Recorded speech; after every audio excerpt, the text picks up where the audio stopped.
بسم الله الرحمن الرحيم. كيف يعرف النسخ؟ نسخ شواتي ناسكر.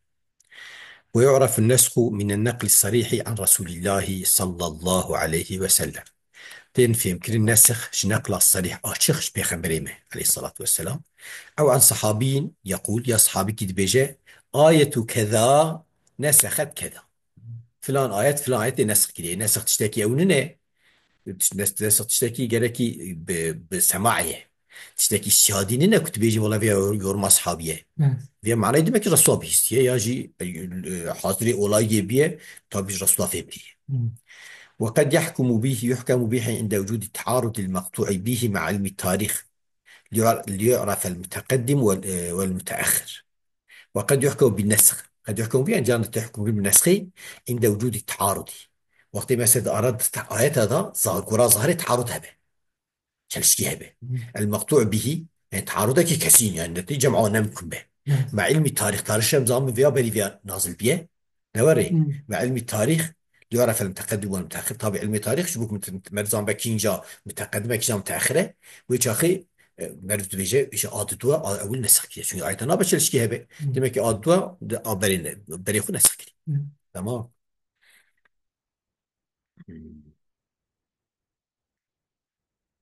ولا يعتمد في النسخ على قول عوامل مفسرين. عوامل مفسر يعني احتمال نايك النسخ ده سر قولي يعني مفسره. تمام. ولا يعني احتمال فرتنا çünkü وانا مثلا كمثلا غير نقل صحيح بن نوري كمثلا ونقلي وان شوانا يعني برهمات تصاب التفسير ده هديه مرف او ناديك مرف احتمال نادي. فهمت كي؟ ولا على اجتهاد المجتهدين من غير نقل صحيح ولا معارضة بينة. ولا اجتهاد مجتهد اجمل نادي كنا نقلك صحيح تنبه ولا معارضة بينة ومعارضة شلشكي وعشق تنبه. تمام. شما يعني احتمال هذا احتمال هذا ايش معناه؟ لأن النسخ يتضمن رفع حكم وإثبات حكم تقرر في حديث أصلا شيء نسخ تخذ رفع حكمك دقيقة حكمك راتك ويكي إثباتك. كنت زمان الرسول صلى الله عليه وسلم ده جرتيه. والمعتمد في النقل والتاريخ دون الرأي والاجتهاد. المعتمد في هذا الشيء نقل تاريخه لا رأي واجتهاده. يعني لذا مثلا يعني المجتهد وقت يقول بيجي نسخة فيها اجتهاد مجتهد بشكل بيجي فيها نسخة فيها منسوخة فيها منسوخة ونقل أكيد حق نسخة لا شخص لا بمر أو ناك نكو مر اجتهاد مجتهد عملناك ومر وقت بعد ما مجتهد مجبور مجتهد عملك. مثلا قونيا نسخة دا تفسير صادق جوتيه يا مثلا مجتهد كي جوتيه فيها منسوخة مر نابجة منسوخة. يعني طبيعي فيهاش مرف نابجه دركن يعني نك مرف كارت مرف باطي النظام بنفس يوم دا مرف او ناك مرف خد كار بوام بقدر بيان إنه بتسوي كار خود وقت مجتهد كي معتبر مرف بيدقر مرف كار بيدقره نوري. اما مرف يعني يكي مثلا يكي وكويبه احنا نابجه بيجي قال لنا اوي ميزك ناس خاي ميزك يكي مثلا اهلي علمي به يعني قمنا الدرجه ويدا بيجي اما او جي اهلي علمي به جدي عالمك جدي به او كاري اعتبار ندى سر اوي چونكي اثبات نسخي لا باجتهاده اجتهاد نسخي باوي بنقله. هنا قلت ولا على على نقل مثلا على اجتهاد المجتهدين في انه ناسخ بدون نقل. مثلا ورد قلت انا كتاب وصل في معنى بيجي لكن كذي إعراب القرآن. إعراب قرآني يعني بحسب أوي بحسب تراكيب عربي. إعراب القرآن وهو علم يحتاج إليه المفسر. المفسر يحتاج بال فيها شيء كما لأن من فوائده معرفة المعنى. من فوائده معرفة المعنى أن من فوائد خبره معرفة اسمه نوري جام رجام خبر طب اسم. لأن من فوائد فائدة معرفة المعنى نوري. فبالإعرابي يميز المعاني شفت قتل ويوقف على أغراض المتكلمين سر آماج متكلمة يعني أهل كلامي نعرف تبينات وقت مع الكورة عربي بمعنى ذلك شبه. وعن عمر بن الخطاب قال وتتعلم اللحن والفرائد والسنن كما تعلمون القرآن. وتبع من لحن مراجع أوي زمانه. فهمت كي؟ يعني مراجع إعرابها يعني مثلا يعني وقت تعلمي لحني يعني تزامبي مثلا فيا يانشي أساسي لحني معناه يانشي وقت يانشي زامبي معناه تدوريهن بيلوم نوري. يعني مراجع أوي بعلم إعرابي بعلم زمان نوري. والفرائد بعلم الفرزاء، والسنن بعلم السنة، كما تعلمون القرآن، كما تتعلمون أو تعلمون تتعلمون. تيجي جاحظ شو تعلم القرآن. وعلى الناظر في كتاب الله تعالى لازم السر كل كتاب خدا ميزت كه ديت شغله الكاشف عن أسراره، كشف أسرار حكمة القرآن دفخ أورتي لسري لازمة على الناظر النظر، ونظر ممتاز على الناظر خبريه على الناظري النظر في الكلمة، كل كلمة مزكة وصيغتها صيغاوي ومحلها محلوي ككونها مبتدأ أو خبر، مثلا في كلمة مبتدأ خبرا أو فاعلا أو مفعولا، فهمت كيف؟ أو في مبادئ الكلام نوري، أو في جواب إلى غير ذلك. يا مثلا أري النظر في مبادئ الكلام يعني الكي كلامي، أو في جواب مثلا جواب كاتشيه، مثلا تشكياتي جوابه وتشيه، مثلا بين قسماتي جوابه وتشيه، بين استفهاماتي جوابه وتشيه نوري، بين حرف الشرطياتي جوابه وتشيه. تمام.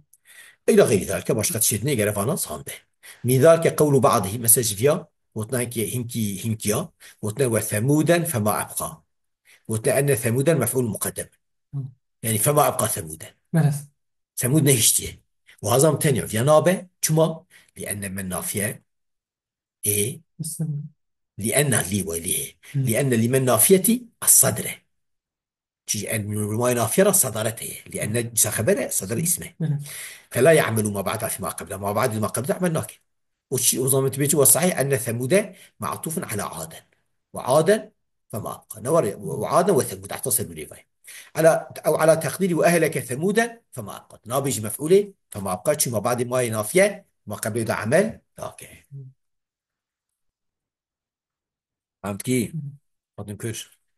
وإذا جاءت قراءة أخرى في موضع بعينه تساعد أحد الإعرابين، بس قراءة كده هاتبه تجي كده عيني تساعد أحد الإعرابين ياردما يكيش دي إعراب دودا ممكن أو قراءة دينيش تقوية يكيد كه عند تعدد تقدير بر مثلا فينبغي أن ترجحها كان يكون مثلا قراءة ديني ترجحها ويتكه هوري يعني تمام في آياتي مثلا في قراءتي هبدو احتمال أنا قراءتي كي دينيش في عند في آياتي ده هي ترجحها يكيش بان إعرابات كه وشاتي واتشي كقال ولكن البر من آمن بالله واليوم الآخر فلان. تمام. قيل التقدير ولكن ذا البر يعني خوي بركية أنا çünkü تبيجي برا اسمي لكن من خبري ويا دب برشية من آمن إيكي بانانية إيكي يوم نبرة خوي برا وشاخيت بالبر.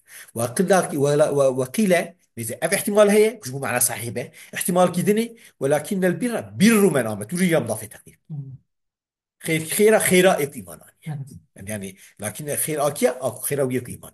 ويؤيد التقدير الأول ذا البر أنه قرئ ولكن البار ماذا عين بر براءة يا أخوان إيمان دمك بار يك قنجيت كه وظن دمك أمزا تقديم كن وجد ها تقدير الأول چون في قراءتي ترجع ودك مفهوم همشن. غريب القرآن الكريم غريب القرآن عن أبي هريرة عبد الرحمن بن الصخر الدوسي طبعا صحابي توفي 59 هجري وفاة كده.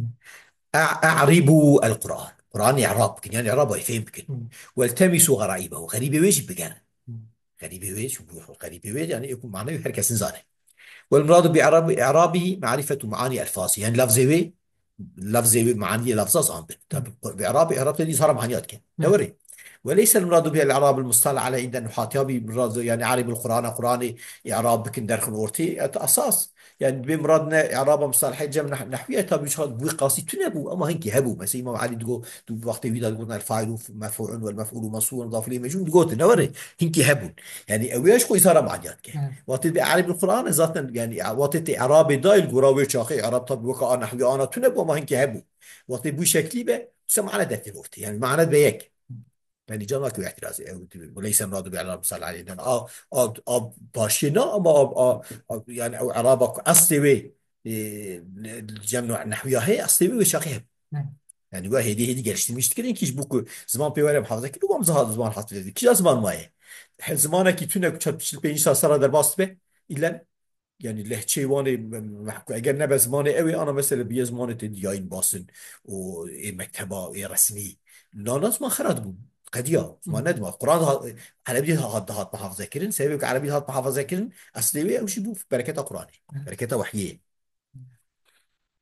حتى يدوم مثل نحو دياس كرن صرفات دياس كرن كتابات بلاغة بيان بديع القرآن ضامي هات يفون دلبور بياسية نوري أنا مثلا أنا الحكي وانت بيزت كي وانت بلا قال لك أنا شاف عملاق يا عامي وعلى الخاض في ذلك السر إيكو نوقي ذيابك يعني تكون حرة التثبت والرجوع إلى كتب أهل الفن يعني هو باش فهم بك وفقر بالكتابي أهلي وعلمي وعدم الخوض بالزن خبزنا نخي نوري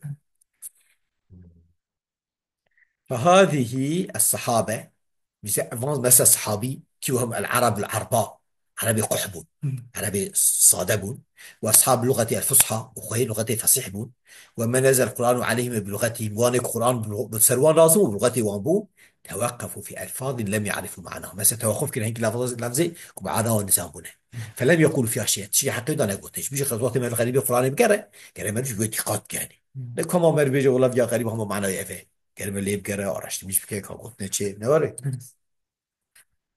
ويجوز تبيين الحرف الغريب من القرآن بالشعر بس جاز بيان حرفك غريب قرآن بشعره القرآن ده هي معناه ينزل بذلك الشعر كتاكي معناه يبليه ما تبدي معناه فعله لأن الله تعالى قال إنا جعلناه قرآنا عربيا وقت الشعر جي عربي كان يجي استفادة ما هو قرآن دي قرآنك عربي وقال بلسان عربي مبين اسمه عربي إيه أشخ يعني نظام يعني أسلوبه أشخ نقول معناه تمام لغته أشخ تمام لغته أشخ مش غريب يعني وعن ابن عباس قال إذا سألتموني عن غريب وقت غريب كيجي سؤال كر عن غريب القرآن غريب القرآن يجي سؤال كر فالتمسوه في الشعر شعر عربي مسك فإن الشعر ديوان العرب شو شعر وتوصي عربانة تمام وقت قيدا خيوان قيدا وقد ألف في هذا الفن ألف في هذا الفن خلق كثيرون قال لك يا أسكرية كالزجاج مثل غريب القرآن الزجاج هي وفراه هي أخفش ابن الأنباري أبو عبيدة ابن دريد وأنا كان غريب وان يعني وآخر دعوانا الحمد لله رب العالمين أوقس إعجاز القرآن الكريم القرآن كلمة لا وش بإذن الله